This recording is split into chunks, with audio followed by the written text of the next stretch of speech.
Salut à tous, bienvenue dans ce buzz spécial Oscar. Pour vous parler de la plus grande cérémonie de cinéma au monde, un invité ad hoc. Si j'avais envie d'être un peu lyrique, je dirais, Laurent Veil, que tu es aux Oscars ce que Gilles Jacob est au Festival de Cannes. Sa mémoire gentil. Vive. Merci d'être avec nous. Non, merci à toi, c'est gentil. Je parle pas de Cannes par hasard, tu penses bien que j'ai une petite idée derrière la tête. Aujourd'hui, on va parler des Oscars et de Cannes, deux manifestations que tu connais par cœur. En mai prochain, tu seras à Cannes, je crois, pour la 34e fois. Ah non, plus que ça même. Je Encore crois plus. que ça fera...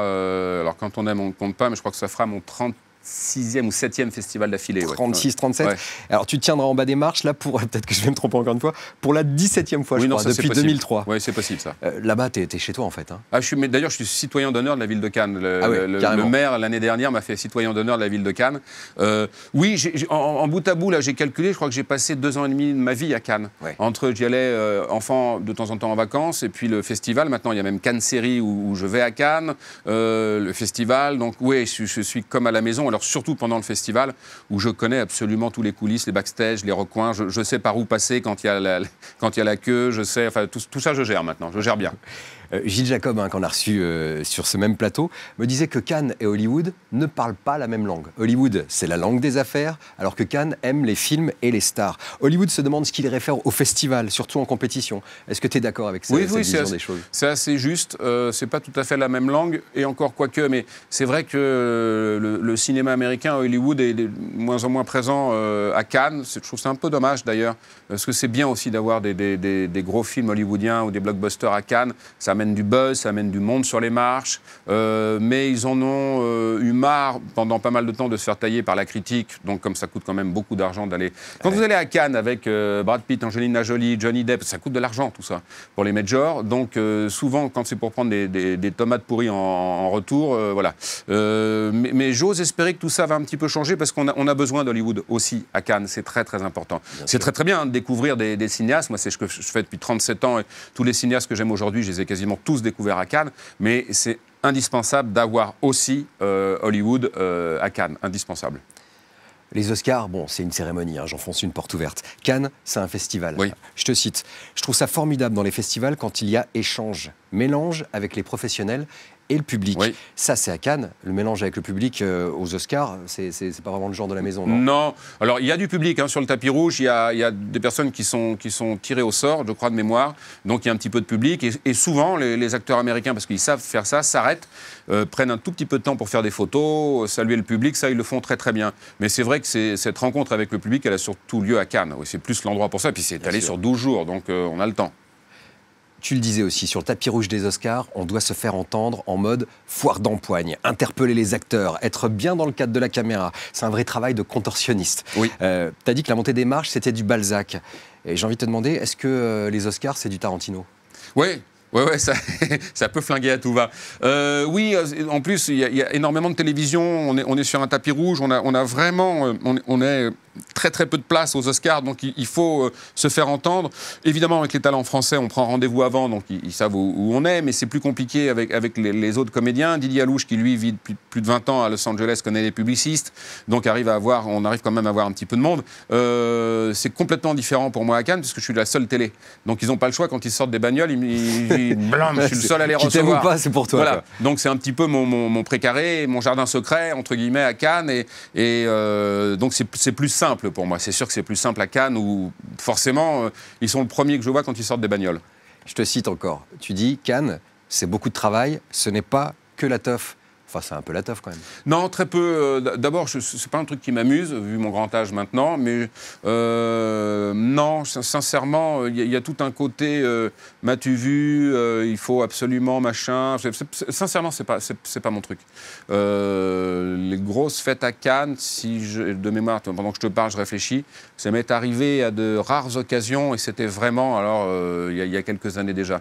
Aujourd'hui, je prends plus le temps d'être dans ma piole tranquille, de me faire des room service, d'aller au cinéma. Je vois 3 à 4 films par jour à Cannes, j'ai les directs, j'ai les émissions. Un petit footing de temps en temps. Ouais, j'essaie de courir, tu crois pas si bien dire. Au moins un matin sur 3, justement pour me nettoyer un petit peu. Mais non, mais il y a vraiment plusieurs populations qui se croisent à Cannes. Il y a ceux qui viennent le week-end, qui viennent pour faire la chunga, et ceux-là, ils vont quasiment pas au cinéma. Et moi, je les vois quand je vais au cinéma à 7h, ils rentrent bourrés encore avec un verre de whisky à la main. Et puis, il y a aussi les gens qui, comme moi, c'est mon cœur de métier, Cannes. Donc, nous, on y va pour bosser. Et du coup, c'est difficile de faire les deux. Sincèrement, c'est difficile. Dis-moi, à force de bosser, que ce soit pour Cannes, pour Hollywood, pour les Césars, il y a quelques stars qui te connaissent pas mal maintenant. Mais tu dis que tu aimes garder une distance pour rester libre. Donc pas de dîner, pas de vacances avec les stars. Moi, je vais pas te mentir, un petit soda avec Eva Green, personnellement, je serais pas contre. Ouais, mais non, sincèrement, j'ai pas d'amitié dans le métier. Je tiens pas plus que ça à en avoir. Si de temps en temps, j'ai un petit peu plus d'échanges avec les réalisateurs, que les comédiens et les comédiennes. Et je pense que tout le monde a sa place et c'est très bien. Ça fait 35 ans que je fais ça et je pense qu'ils y sont sensibles et moi aussi. J'ai pas de... Une fois encore, je dîne pas, je déjeune pas avec eux, je pars pas en vacances avec eux, c'est vrai. Mais parce que j'ai ma vie par ailleurs et que ça, c'est mon boulot. Donc, j'essaye de ne pas mélanger les deux. Il m'arrive de temps en temps, tu as raison, de boire un café avec un tel, ou quand on est dans un festival, de, pourquoi pas, déjeuner, mais c'est très, très rare. Ça m'arrive très rarement. Avec Cannes Merad, j'imagine quand même qu'il y a des liens amicaux qui oui, sont parce que Cad, il y en a certains, je connais depuis tellement longtemps. C'est le cas de Cad, bien sûr. Donc, Cad, on a passé, je me souviens, en Afrique du Sud, sur le tournage de Safari. J'ai passé 4 jours à l'époque avec Olivier, Cad, Lionel Abelansky, Valérie Benguigui, qui malheureusement n'est plus là aujourd'hui. Mais oui, forcément, donc ça crée des liens. Et puis, c'est un amour de mec. Je vais te dire, dans le métier, les acteurs qui t'offrent un café, tu les comptes sur les doigts d'une main. Cad Merad fait partie de ces fameux un des doigts de la Saint-Pin qui est un vrai mec généreux. Ça fait plaisir à entendre, j'en doutais pas une seconde. Une dernière question que je pose à mes invités qui ont frayé avec le gratin hollywoodien, si on peut dire. Au fond, le fait de côtoyer toutes ces stars, est-ce que ça te les a rendues plus proches ou restent-elles au contraire encore plus mystérieuses? En d'autres termes, les stars hollywoodiennes sont-elles des hommes et des femmes comme les autres? Oui et non, ça c'est une bonne question. Alors les stars hollywoodiennes, en l'occurrence, eux, leur culture, nous, on parlait de littérature tout à l'heure, nous c'est le siècle de Lumière, eux c'est la télé, c'est le cinéma. Donc ils sont habitués à faire des interviews, ils sont habitués à la promo, ils sont habitués à gérer leur image, ce qui fait que quand je rencontre par exemple un Tom Cruise ou des gens comme ça que je vois maintenant depuis des années et qui ont fini par me repérer, à la fois on est chacun dans notre posture et à la fois on finit par avoir... un petit peu plus. Parce qu'ils savent aussi qu'en étant agréable et souriant, l'interview se passera d'autant mieux et que ça leur servira, entre guillemets. Donc, il y a le côté encore assez mystérieux, encore un peu lointain, et par moments, certains savent, par petites touches, être assez proches ou un peu plus dans la confidence. Je parlais de Tom Cruise, je me souviens de Leonardo DiCaprio sur The Revenant, que j'avais été interviewé à Londres.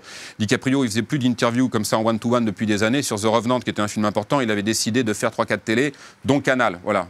Et donc, je me souviens DiCaprio qui vous met 3 heures de retard systématiquement. Ce jour-là, à Londres, il était à l'heure, il était top. J'ai fait une bonne interview, on a discuté du film, de la France.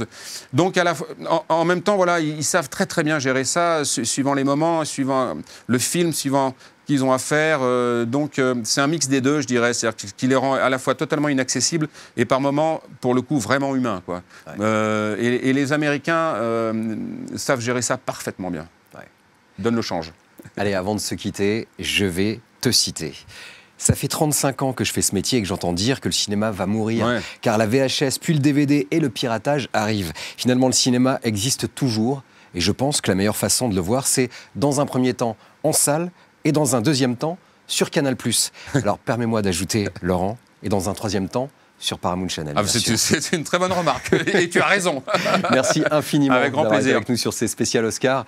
Et merci à vous de nous avoir suivis. On se retrouve très bientôt sur Paramount Channel. D'ici là, faites-vous une toile.